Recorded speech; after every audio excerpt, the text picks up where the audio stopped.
And our final speaker is Jacqueline Woodson. Her new novel is Red at the Bone. Hard-pressed though I am to do justice to any book by the multi-award-winning Jacqueline Woodson, I could do no better than quoting from the dedication to Red at the Bone. For the ancestors, a long, long line of you, bending and twisting, bending and twisting. It exemplifies a sense of family, of connectedness, of endurance that is the legacy of these characters, further captured when our young heroine Melody says, "Maybe this was the moment when I knew I was part of a long line of almost erased stories." And it does so in the beautifully precise language that defines the whole book. The narrative opens with Melody celebrating her 16th birthday at her grandparents' Brooklyn brownstone, wearing the white dress originally made for Melody's mother for her own 16th birthday celebration, which never took place because she was pregnant with Melody at the time. It's at this moment that Melody's mother feels the urgency, as mothers do, to impart some sort of understanding to her daughter. And Melody, as daughters would, registers her full exasperation, like, "Mom, it's my birthday celebration. Are we going to talk about abstinence?" Okay. And mothers and daughters. But it's at that very moment that opens up a whole universe. The book opens up into a whole universe. Small book, but very big in its heart and in its intent. It's about family and class, ambition and gentrification, sexual desire, and what motherhood really means.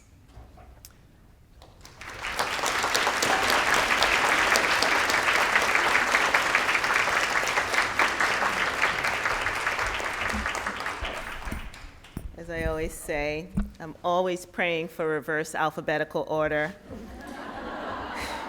and rarely get it. So I think it's, as my fellow authors will tell you, very hard to say what a book is exactly about. Red at the Bone is actually my 33rd book, which is bananas.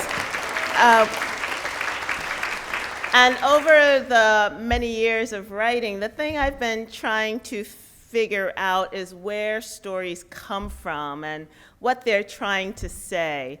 So many of you know I write picture books, I write middle grade, I write for young adults, and I write for adults. And I'm currently serving as the National Ambassador for Young People's Literature and going around the country and talking to adults and young people about literature and really trying to figure out kind of the narrative of my own life. My life as a writer, my life as a mom. And so when I was thinking about Red at the Bone, one thing I knew I wanted to talk about was class, economic class, especially in the Black community, and history. I think one thing I was thinking about was this idea of legacy and how so often people in our country will say about folks of color, well, you know, they've been here for 400 years. How come they haven't pulled themselves up by the bootstraps already? And I always think, well, how can you pull yourself up by the bootstraps when you have no boots? And so I went back and I started looking at the history of the African American narrative from enslavement to present time, and the many places where the country has failed us in terms of, well, thinking about Ta-Nehisi arguing reparations in Congress and looking at the lack of the 40 acres and a mule promise that was only gotten by a few people, and then going on to the Tulsa Massacre, which is pretty much where this book starts, which was in 1921, where a neighborhood in Tulsa, the Black neighborhood, was literally burned to the ground. White folks came in, they literally had planes that they had from World War I and dropped bombs on this neighborhood and annihilated it. And it was called the Negro Wall Street at the time. And it was a very wealthy neighborhood where, because of segregation, people had made a way out of no way and created their own system where they had beauty parlors, barbershops, bars, department stores, and it all got destroyed. And I thought about that in terms of thinking, what happened to the ends? What happened to the descendants of those people? When I was writing a book called Beneath the Meth Moon, one thing I was looking at was how Katrina, we got a lot of information about Katrina on Black communities, but very little about how it impacted white communities. So I wanted to go in and research that and research the descendants of the white folks whose landscape had gotten destroyed and whose families had gotten destroyed. This time I wanted to do it in terms of the history of black folks. So that was kind of what was in the back of my mind. I also have a 17-year-old, and I have a 17-year-old daughter and an 11-year-old son. So they're always in the front of my mind, especially the 17-year-old daughter. Especially, that is so funny because before I was walking over here and my son, they're both here, and my son texted me, Mommy, I'm hungry, what are we gonna eat? And I'm like, I'm actually working and you're with Mama, he's with my partner, like, she can handle this. So, but it's kind of, when you think about the life of a writer who's a mom, who's, my partner's a physician and works full time, and I work full time, I like to think, as a writer, but my kids don't seem to think that.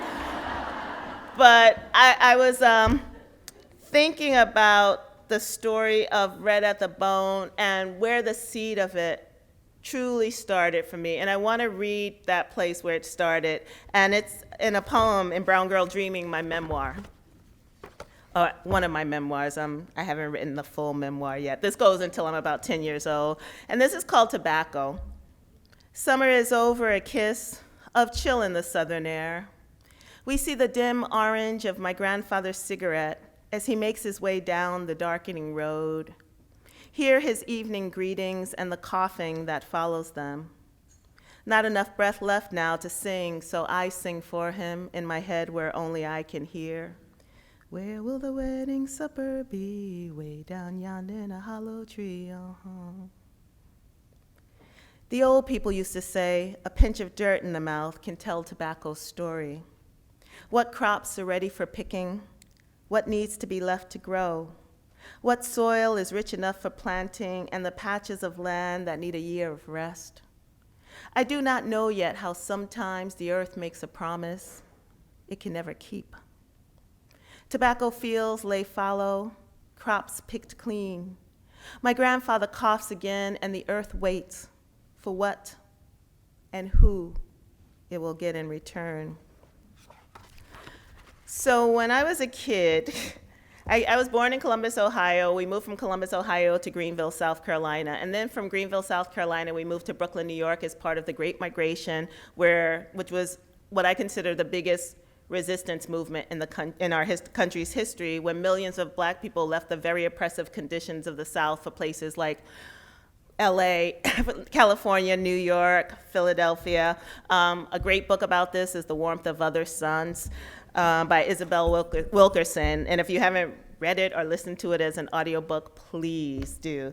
So my family came to Brooklyn, New York, and every summer, as so many of the black folks I know, we were sent back down south to our grandparents, and God, I wish I had some grandparents, this are my kids too, but I don't. But we were sent back down south to our grandparents, and back in the day, adults were allowed to tell their kids which one was their favorite. So, and they were very transparent. I feel like there was a lot more transparency as parents back in the day. Like now you have to say, we love you all the same. And we know we're lying, but we do it. And so my grandfather would always say, Jackie, you're my favorite, right? And I knew it. But it was okay because everyone, my uncle was my sister's favorite. My mother and grandmother loved my brother. So everyone knew they had a place in someone's life as a favorite. But my grandfather stayed with me. He died when I was 7. So when I was writing Red at the Bone, the first character that came with me was the character of Po' Boy, who is Melody's grandfather, who is Iris's father. Iris gets pregnant when she's 15, 16. And she comes from this very stoic Catholic family. I grew up Jehovah's Witness and Muslim, so I had to do some research about Catholicism because I was never allowed in a Catholic church. So of course I always wanted to go into one. So here's this family that has survived. Their generations have survived the Tulsa massacre. And now they're middle class, they have this only child, and they're living this fabulous life, and they think this child is protected. They think they've taught her every lesson she needs to know to go on to college and become this fabulous person in the world. And she ends up getting pregnant as a teenager, which blindsides them and makes them have to kind of reconsider their future. And I think for me, the idea of thinking you have a child and you have control over that child is kind of a myth in parenthood, because the young people are people with their own free will, and you can give them the moral compass and the foundation, and they're going to individuate, and they're going to do stuff that's going to make you bang your head against the wall. So I wanted to create a narrative to figure out who the parents were, who Melody was, who Iris was. Also, Iris is the mom who was a teenage mom, so she doesn't really want to be doing this thing, and goes off to Oberlin College and leaves the child to be raised by the father. So it was really interesting to write a book from all these very different points of view, from Po' Boy, who again reminds me so much of my grandfather, to Melody, the daughter, and Iris, the mother, who both remind me a lot of myself. And I think I always think about writing books because I have questions, not because I have answers, and answering the questions through the book. So Red at the Bone, the first line in Red at the Bone is, "But that afternoon there was an orchestra playing." And I wanted to show a book starting in the middle of a moment, because our lives are always in the middle of a moment. We're not at any beginning, we're not at any end until we're at that final end. So it starts there during Melody's coming of age ceremony. I know we think of it as a Sweet 16, but in the Black community, it's actually a very formal cotillion. It's a coming of age, it's an introduction to society, and it's a ceremony that connects the ancestors to the present and to the future. And I don't know what else to say about it. It was very hard to write. I'm so glad it's done. I'm so glad it's in the world. I'm so glad those characters have had their lives. It goes from the Tulsa Massacre to 2001. And it's short, but it should be read very, very slowly, because poetry is just as important to me as narrative. And when I write, I try to get the two into one book. Thank you.